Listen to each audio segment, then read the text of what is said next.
हम इंसान हमेशा से ये मानते आए हैं कि हम दुनिया के सबसे इंटेलिजेंट क्रीचर्स हैं, सबसे पावरफुल और सबसे एडवांस्ड। लेकिन अगर मैं तुमसे ये कहूँ कि हम यूनिवर्स में कुछ भी नहीं है, कि सिर्फ एक छोटी सी स्पीशीज़ हैं, एक ऐसे अंधेरे के बीच जहाँ कुछ ऐसी चीज़ें मौजूद हैं जो इतनी पुरानी है और इतनी पावरफुल कि उनका सिर्फ नाम सुनना भी इंसानों को पागल बना सकता है। और ये स्टोरी है कथुलू की, एक ऐसी एंटिटी जो शायद रही है या शायद बस सही वक्त का इंतज़ार कर रही है। ये सब शुरू होता है एक आदमी के साथ जिसका नाम फ्रांसिस वेलैंड टर्स्टन था, जो अपने एक रिश्तेदार के गुजरने के बाद उनके पेपर्स और रिसर्च डॉक्यूमेंट्स को ऑर्गेनाइज कर रहे थे। इन डॉक्यूमेंट्स के बीच उसे कुछ अजीब चीज़ें मिली, कुछ स्ट्रेंज नोट्स, उनमें अननोन सिंबल्स थे और एक नाम जो बार बार रिपीट हो रहा था, कथुलू। शुरू में ये सब एक रैंडम ऑब्सेशन लगा, लेकिन जैसे जैसे थर्स्टन ने डॉक्यूमेंट्स को स्टडी करना शुरू किया, उसे कुछ रियलाइज़ हुआ। ये कोई इमेजिनेशन नहीं था, बल्कि ये एक पैटर्न था।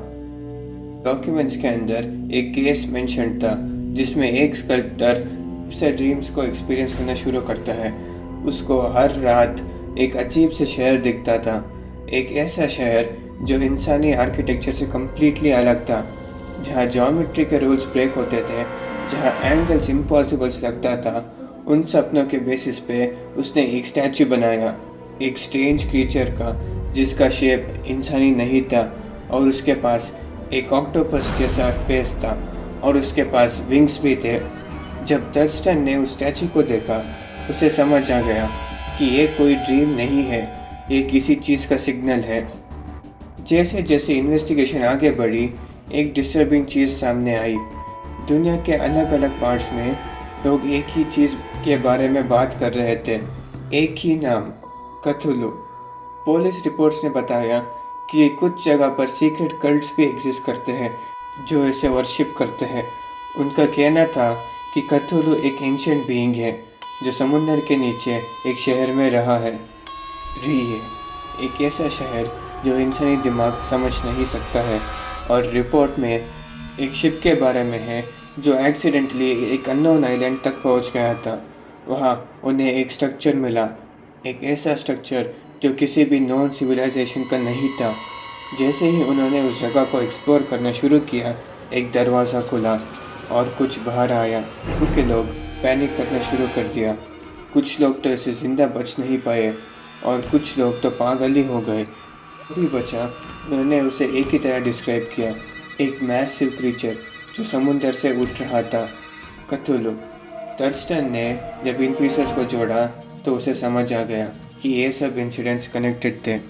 ड्रीम्स, कल्ट्स, साइटिंग्स, ये सब एक ही चीज़ की तरफ पॉइंट कर रहे थे कि कथुलू रियल है। लेकिन सबसे डिस्टर्बिंग बात ये नहीं थी। सबसे डिस्टर्बिंग बात ये थी कि वो सो रहा है, क्योंकि अगर वो जाग गया तो इंसानियत का क्या होगा, ये कोई नहीं जानता है। शायद हम सिर्फ एक एक्सीडेंट है और जब ये जागेगा तो हम एग्जिस्ट करना ही बंद कर दें, या शायद वो ऑलरेडी जाग चुका है और हमने नोटिस भी नहीं किया है। लोग कहते हैं कि पागल और समझदार इंसान के बीच सिर्फ एक पतली सी लाइन होती है, लेकिन क्या होगा अगर एक इंसान खुद को समझदार समझे और अपनी हर हरकत को जस्टिफाई करने की कोशिश करे। ये कहानी है एक ऐसी आदमी की जो कहता है कि वो पागल नहीं है, लेकिन जो उसने किया उसके बाद शायद आप उस पर कभी भी विश्वास नहीं करोगे। मैं तुम्हें सच बताऊंगा, क्योंकि मैं झूठ नहीं बोलता। मैं उस बुढ़े आदमी से नफ़रत नहीं करता था, उसने कभी भी मेरा बुरा नहीं किया है, लेकिन उसकी एक आँख जो बहुत ही यूनिक थी, ठंडी, नीली और बेजान। जब भी वो मुझे देखता था मेरा खून जम जाता था। तब मैंने डिसाइड किया कि मुझे उस आँखें से छुटकारा पाना होगा। मैं हर रात उसके कमरे में जाता, बहुत ही धीरे से, इतना धीरे कि घड़ी की सुई भी तेज़ लगे। मैं दरवाज़ा खोलता, बस इतना कि मेरा सर अंदर आ सके। फिर मैंने उसकी तरफ देखा, लेकिन उसकी आँख बंद होती। मैं तब उसे नहीं मार सकता था, क्योंकि वो आँख मुझे देख नहीं रही थी। ये 7 रातों तक चला, लेकिन 8वीं रात सब कुछ अलग था। जैसे ही मैं अंदर घुसा, मेरा हाथ फिसल गया और वो बूढ़ा आदमी जाग गया। वो अंधेरे में बैठा रहा और वो बहुत ही डर रहा था। मैं उसका दिल भी सुन सकता था, धक धक धक, हर सेकंड ज़्यादा तेज़ हो रहा था। तब मुझे समझ आ गया कि अब वक्त आ गया है। मैं अचानक से रूम में घुस गया और उसने चिल्लाने की कोशिश की, लेकिन मैं उसके ऊपर टूट पड़ा। मैंने उसे नीचे दबा दिया। उसका दिल अभी भी धक धक कर रहा था। फिर धीरे धीरे वो रुक गया। सब खत्म हो गया। मैं बहुत स्मार्ट था।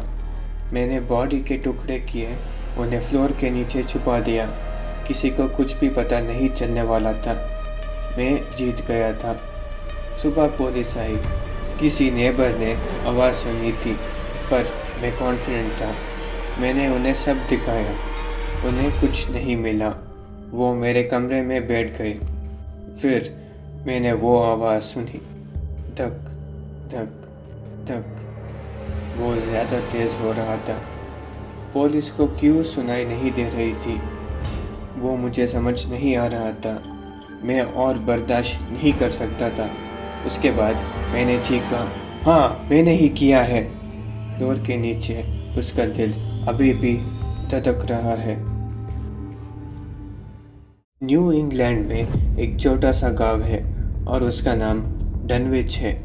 एक ऐसा गांव जहां रात ज़्यादा गहरी होती है, हवा ज़्यादा बड़े लगते हैं और लोग कुछ ज़्यादा ही चुप रहते हैं।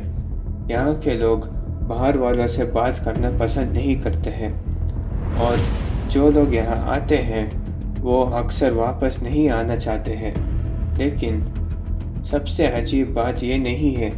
सबसे अजीब बात यह है कि इस गांव में कभी कभी ऐसा निशान मिलते हैं जो किसी इंसान के नहीं होते हैं।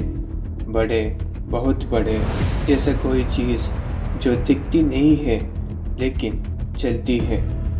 डनविच में एक फैमिली रहती थी जिसका नाम वॉटली फैमिली था। उनका घर गांव की बाकी घरों से बहुत अलग था। थोड़ा दूर, थोड़ा अलग, जैसे वो खुद को दुनिया से छुपा रहे हो। ओल्ड वॉटली एक अजीब सा आदमी था। लोग कहते थे कि वो पुरानी किताबें रखता था, ऐसी किताबें जिनके नाम भी लोग जानते नहीं हैं। रात के टाइम उसके घर से अजीब सी आवाज़ें आती थी, जैसे कोई चैंटिंग कर रहा है या कोई रिचुअल चल रही है। फिर एक दिन उसकी बेटी ने एक बच्चे को जन्म दिया। उसका नाम विल्बर वॉटली रखा गया था, लेकिन ये कोई नॉर्मल बच्चा नहीं था। विल्बर नॉर्मल स्पीड से ग्रो नहीं हो रहा था। वो बहुत ही अननेचुरल स्पीड से बढ़ रहा था। 1 साल का बच्चा 3 या 4 साल के बच्चे जैसे लग रहा था। उसकी बॉडी, उसकी फेस, सब कुछ थोड़ा ऑफ लगता था, जैसे वो कोई इंसान ही नहीं हो। लोग उसे देखकर बहुत ही अनकंफर्टेबल फील करते थे।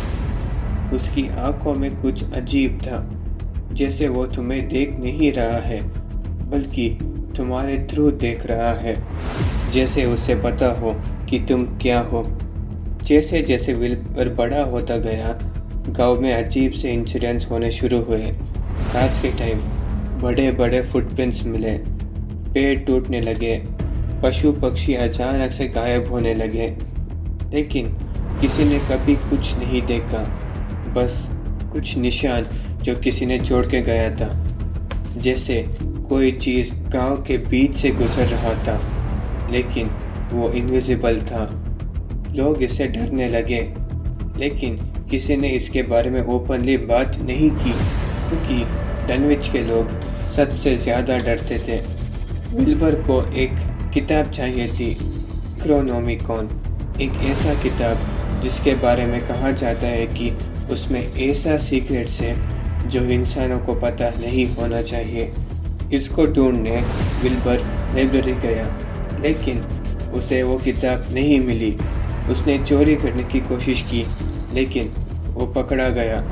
कुछ सालों बाद जब विल्बर मरा, तब गांव के लोग उसका असली रूप देखा। वो आधा इंसान था और आधा कुछ और। लेकिन सबसे शॉकिंग बात ये नहीं थी, ये था कि वो अकेला नहीं था। उसके बाद वो इनविजिबल चीज़ कंट्रोल से बाहर हो गया। गांव में डिस्ट्रक्शन होना शुरू हो गया, घर टूटने लगे। इसके डर से लोग गांव छोड़ के जाने लगे। एक ऐसा डर जो कोई भी एक्सप्लेन नहीं कर सकता है, और एक ऐसी चीज़ जो दिखती नहीं लेकिन सब कुछ तोड़ सकती है। फाइनली कुछ लोग आए जो समझते थे कि यहाँ क्या हुआ है। कुछ रिचुअल्स परफॉर्म किए गए, उन लोगों ने कुछ स्पेल्स यूज़ किए, तब वो इनविजिबल क्रीचर विजिबल हो गया। एक मैसिव शेपलेस, एक ऐसा क्रीचर जो इंसान के दिमाग से बाहर है। उस क्रीचर को फाइनली रोक दिया गया। लेकिन एक सवाल उठता है, क्या वो सिर्फ एक था या और भी ऐसे ही क्रीचर्स हैं?